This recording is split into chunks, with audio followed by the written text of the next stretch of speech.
everyone, welcome back to my channel. So in today's video, I'm starting off with stretched hair. I blew out my hair and have been wearing it back in a braid. So this is what it's looking like starting out. I'm showing you guys how long my hair is. It's actually tailbone length. I had to adjust the camera to show you guys, but my ends are raggedy. They are trash. So there's no point in keeping them. I'm not someone who is really obsessed with having a lot of length. And so it doesn't really matter to me if my hair is tailbone length if my ends are trash. So today I'm going to show you how I cut my hair, or basically just trim my ends, and also give some layers. So as you can see, I'm starting off with a wide tooth comb, just combing through the section just to help stretch all of the hairs out. And for some reason, my hair is really weird. So on the right side of my head, my hair naturally grows longer than the left side. So I'm showing you guys all of those scraggly ends. So because my hair is two different lengths, I always start on the left side, which is the shorter side, because it gives me an idea of how much I need to cut off so that my hair is healthy all around. So I cut off those little end pieces. Basically, when you start to see your hair getting thin, that's where you should start cutting. And then I compare that to the right side and I basically match it so that my hair is even on both sides. Now you'll notice that when I cut these back sections, I hold my hands down because I want it to be cut straight across. When I do the sections higher up, I will hold my hand out at an angle because that'll give me some more layers, so that when you cut it at an angle, when it lays flat, it'll lay with layers basically. And I'm using some scissors that I got from the hair store. You want to make sure that you use scissors that are especially for cutting hair. If you use regular scissors, you can basically cause more split ends. So you want to make sure that you're using the right scissors. Don't just go grab your little craft paper scissors. You're not going to be doing yourself any justice. So then I'm now moving on to the next section. Basically, I'm going to compare that to the section that I have already cut and use it as a guide. So as you can see, bringing that section around to the front, comparing it to the new section, and cutting it straight across. And I am not a hairstylist. My mom is a cosmetologist. Her specialty is more in skincare. But growing up, she used to cut my hair. And then when I was old enough, probably around late middle school, that's when I started cutting my hair myself. Originally, my hair was relaxed, so it was a lot easier to cut my hair and kind of see how to make it even. And then as I became natural and I transitioned and grew my hair out, I basically trimmed my hair myself, or if I went home, I would have my mom cut it. So I have been cutting my hair for years now. So I've kind of learned through trial and error what works for my hair. And I personally just like cutting my hair myself because then, you go to the salon, you tell them you only want to trim, and then you leave out with 5 inches and an attitude. So I think it's always better to kind of learn how to do things yourself. Of course, if you're just starting out and you want to get a good base, definitely go to the salon, have them give you a nice trim or a nice cut. And then as you see here, once I finish trimming, I always compare the sides because, like I said, my head is weird. For some reason, the right grows longer than the left. I don't know why. I'm still trying to figure that out.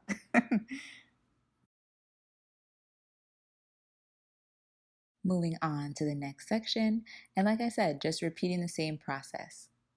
You'll see here when I cut this section, I will hold my hand up a little bit because like I said, when you hold your hand out, that's going to create more layers so that you don't have a blunt cut straight across. If you do want to have a blunt cut, then you can cut it how I was cutting it before, where I hold my hair straight down and cut it across. And you'll notice on these sections as I go higher up, it's best to take a section as close to the new section as possible to use as reference. So I usually take the section right below it and use that as reference for cutting the top section. And that's just because if you choose a section that's too far from the new section, as you're pulling your hair towards the front or just comparing it, it's not going to be the same length when you let your hair down. So try and choose a section that's either directly next to it or directly under it so that you get an even cut all around.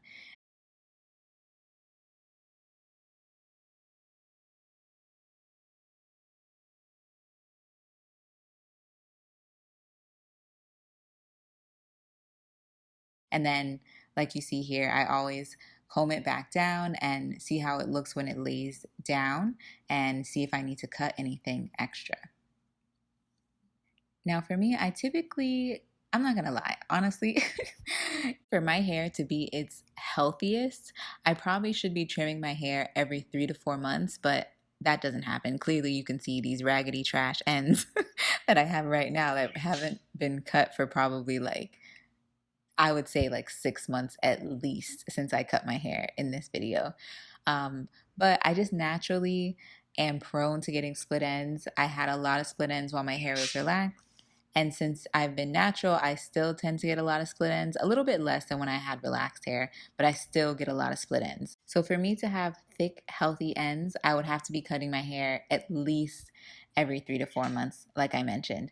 But you get to it when you can. And for me, I'm not someone, like I mentioned, that really hold on to things. Like, I think you just need to let go of dead things. And that really could go for a lot of things in life. But if you have dead, scraggly ends, let them go, sis. Let them go. I promise you will not miss them. Now, moving on to the sides of my hair. So, these sides are very delicate and I get breakage really easy. So I've been working on gradually trimming them. So even though I probably should cut them a little bit higher up, I'm not because I'm going to go back and cut them shorter as it grows. Also, because these sides are a lot tighter of a curl pattern. And so if I cut it too short, when I do my twist outs and my wash and goes, it's literally going to like shrink up and look weird because it's not going to match the rest of my hair. So I'm going to take a section right next to it, comb it down, and cut it to be even with that section. As you're going to see as well, I like to take down both sides of my hair because, like I said, I have to compare both sides to make sure that they're even. Because even if I cut off exactly the same amount on each side, if I cut off an inch on the left, the right is still going to be longer. So I always take both sides down so I can compare it. Also, keep in mind that this is not the only way you can trim your hair. If you don't want to use heat to stretch your hair, you definitely can trim your hair in twists. I've done that a lot. But with the state that my hair was in, I needed to stretch it. I needed to make sure that I got as much of the little scraggly ends off as I could. And keep in mind, I am not a hairstylist, but I have been cutting my hair for years, so I figured I would share these tips with you guys. And so, because I've been cutting my hair for so long, I'm not really afraid of cutting it because I know even if it turns out bad, it'll grow back.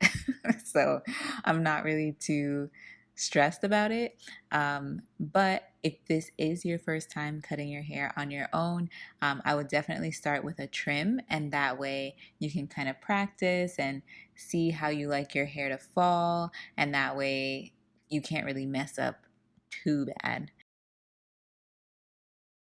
Okay, so now I'm at the very top of my hair. I always part it down the middle. And then these sections, I'm not really comparing to any other section because I'm going to end up cutting layers with these sections anyway. So I'm starting off just making sure to cut off all of those little frayed ends and so that it starts off with an even canvas for me to cut some layers.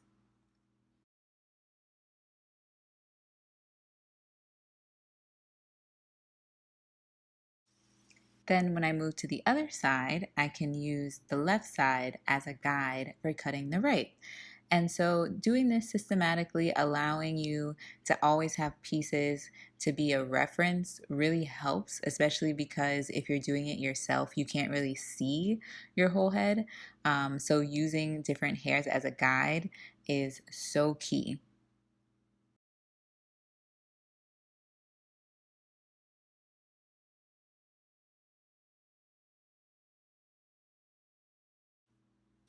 Now I have finished cutting all of my hair. I have trimmed off all of the dead ends, the pieces that were no longer serving me or my life. And so I'm gonna go in and cut some layers because now that my hair is a lot longer, when I do wash and goes or twist outs, sometimes my hair just looks like a little mushroom and it's not cute. And so I really wanted to add some layers to help give me some more shape. So what I'm going to do is I'm going to take the middle section of my hair and I'm going to split it into 3 rows. Now you can make as many rows as you would like. I probably should have done 4 just to give me some more volume in the back of my hair. But I think it still turned out okay with the 3 rows, and you can make them as wide as you like. I tend to like to just use my temples as a frame for how wide of a section I choose. But I'm basically sectioning off these 3 sections, and then I'll show you what I'll do next.